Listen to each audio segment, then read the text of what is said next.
Bonjour chers amis, j'ai tenu à enregistrer cette petite vidéo car du 24 au 26 août prochain, la France accueillera au Pays Basque, à Biarritz, le 45e sommet du G7, le groupe qui rassemble les 7 principales puissances économiques du monde, qui n'est plus le G8 depuis qu'on en a suspendu la Russie, jugée infréquentable. Le président Macron a jugé bon d'inviter un certain nombre de chefs d'État ou de responsables mondiaux qui ne font pas partie dont les pays ne font pas partie du G7. Je voudrais citer en particulier M. Scott Morrison, le Premier ministre australien, M. Narendra Modi, le Premier ministre indien, Sebastián Piñera, le président du Chili. Il a également jugé bon, et il a raison, d'inviter M. Pedro Sánchez, le président du Conseil espagnol. Je rappelle que l'Espagne est quand même la 4e puissance économique de l'Union européenne. Le président de la Commission de l'Union européenne sera également présent. Et en dehors des personnalités que je viens de nommer, le président Macron a voulu que l'Afrique soit présente. Là aussi c'est bien. Il a invité M.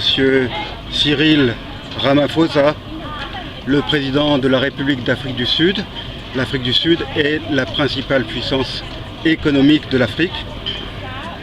Il a également invité M. Roch-Marc Christian Kaboré, le président du Burkina Faso, qui actuellement préside le G5 Sahel, c'est-à-dire les pays du Sahel qui sont confrontés à la menace terroriste.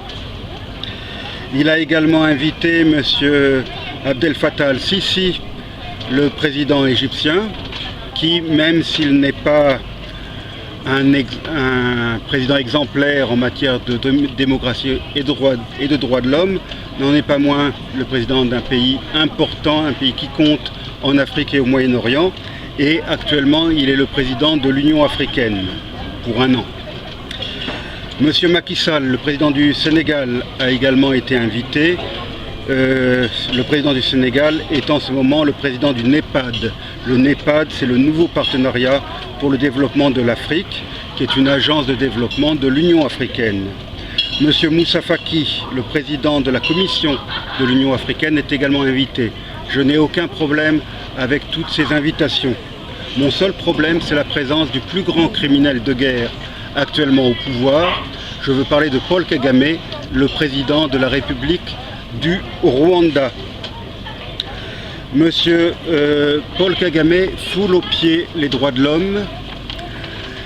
Il a été réélu en 2018 avec plus de 99% des suffrages, après avoir emprisonné la seule qui aurait pu constituer une menace, Madame Diane Rwigara, qui avait eu le courage de manifester son intention de se présenter.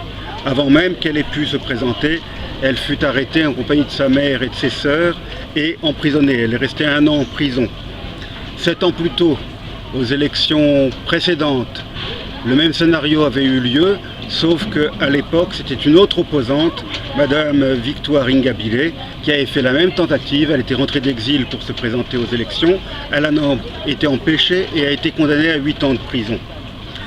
Au Rwanda, on signale tous les jours la disparition d'opposants. On signale tous les jours des exécutions extrajudiciaires, alors que la peine de mort est censée avoir été abolie dans ce pays. Au Rwanda, les opposants sont soit morts, soit en prison, soit en exil. Et c'est ce président que M. Macron a jugé bon d'inviter, alors que le thème du sommet de Biarritz, c'est précisément de renforcer la démocratie. M. Kagame, qui, même s'il a été président de l'Union africaine l'année dernière, ne l'est plus, il n'a aucun titre pour être présent à ce sommet. il ne préside que son propre pays et il foule aux pieds les droits de l'homme et est responsable de millions de morts en République démocratique du Congo et de centaines de milliers de morts dans son propre pays. De plus, l'un des thèmes du sommet, le principal même, c'est la lutte contre les inégalités. Le Rwanda est un pays très inégalitaire.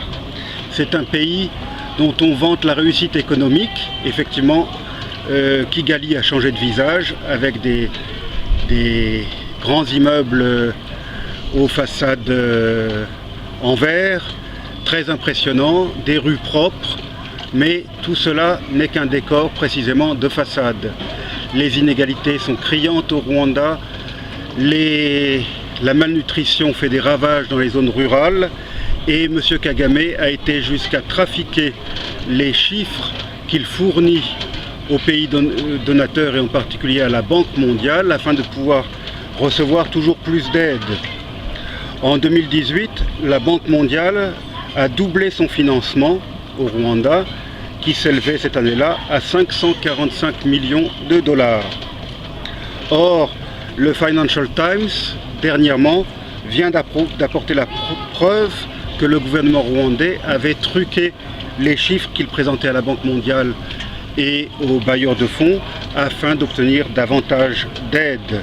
L'indice de pauvreté en particulier n'a pas baissé alors que les chiffres fournis à la Banque mondiale indiquaient que l'indice de pauvreté avait baissé. Inégalité au sein des vivants au Rwanda puisque la majorité de la population vit dans la pauvreté et qu'une élite proche du régime ou faisant partie du régime s'enrichit, mais inégalité également au sujet des morts, puisque au Rwanda on peut commémorer la mort des victimes du génocide des Tutsis, alors qu'il est impossible d'évoquer les massacres de Hutus et de Tutsis commis par le Front patriotique rwandais, l'ancien groupe rebelle de M. Kagame, actuellement au pouvoir. C'est pour cela que j'ai tenu à faire cette petite vidéo alors que la date du sommet approche. Je pense que les Français ne sont pas au courant du type de personnage qui va fouler le tapis rouge à Biarritz.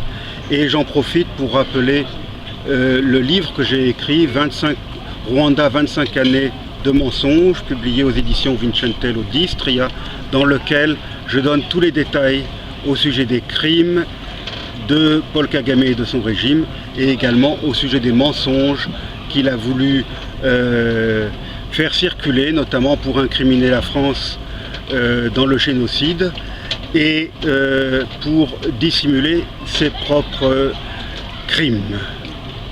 Monsieur Macron s'était déjà, je dirais, discrédité en favorisant la nomination de l'adjointe de Paul Kagame au secrétariat général de la francophonie. Il a réédité cette année en invitant M. Kagame à Biarritz. C'est une insulte pour toutes les victimes de Paul Kagame qui se comptent par millions. Je vous remercie pour votre attention.